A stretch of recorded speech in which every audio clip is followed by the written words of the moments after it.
L'intelligence artificielle, elle est partout et elle est en train de tout changer.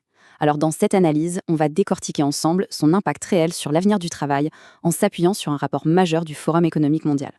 Pour bien saisir l'ampleur du changement qui nous attend, commençons avec un seul chiffre. Attention, il est colossal.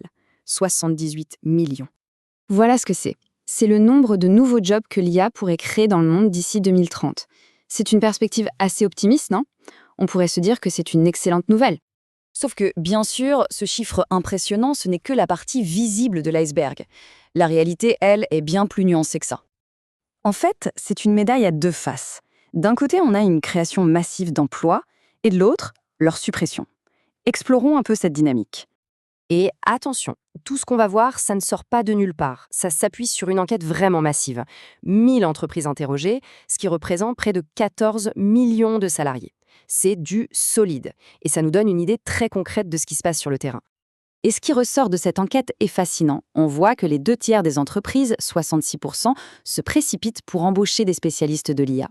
Mais en même temps, 40% d'entre elles admettent qu'elles réduisent leurs effectifs grâce à l'automatisation. C'est exactement ce double mouvement qui définit la période actuelle. Concrètement, cette transformation redessine la carte des métiers. D'un côté, les profils qui ont le vent en poupe, les spécialistes de l'IA, du big data, les experts en cybersécurité. Et de l'autre, des postes plus traditionnels, notamment administratifs, qui sont menacés. On parle des secrétaires, des gestionnaires de paye, des tâches qui peuvent être de plus en plus gérées par des IA génératives. Bon, face à cette énorme vague de changements, une question essentielle se pose. De quoi va-t-on avoir besoin pour naviguer dans ce nouveau monde du travail? Quelles sont les compétences clés pour l'avenir? Le rapport identifie 3 domaines stratégiques. Sans surprise, on retrouve l'IA et le big data, puis la cybersécurité qui devient vitale. Et enfin, un point plus général, mais tout aussi important, une culture technologique de base. En gros, il va falloir que tout le monde soit capable de se servir de ces nouveaux outils.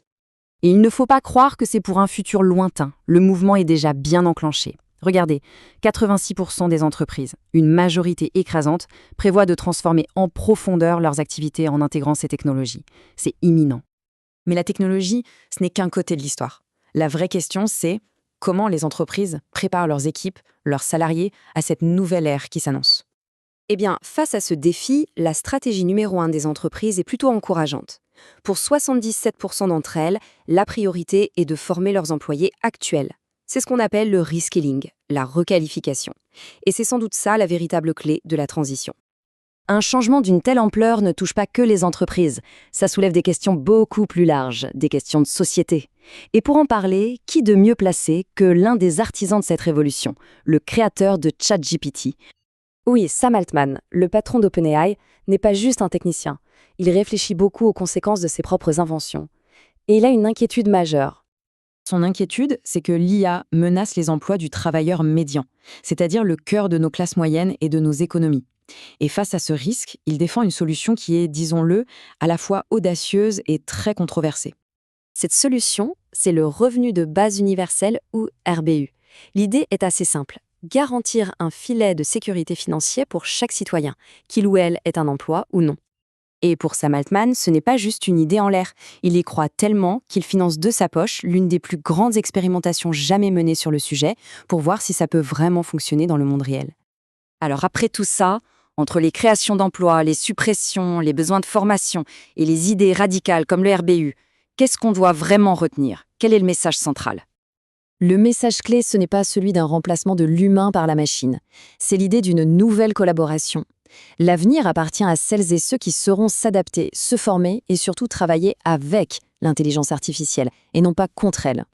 Et tout cela nous laisse avec une question fondamentale qui ne concerne pas que les entreprises, mais chacun d'entre nous.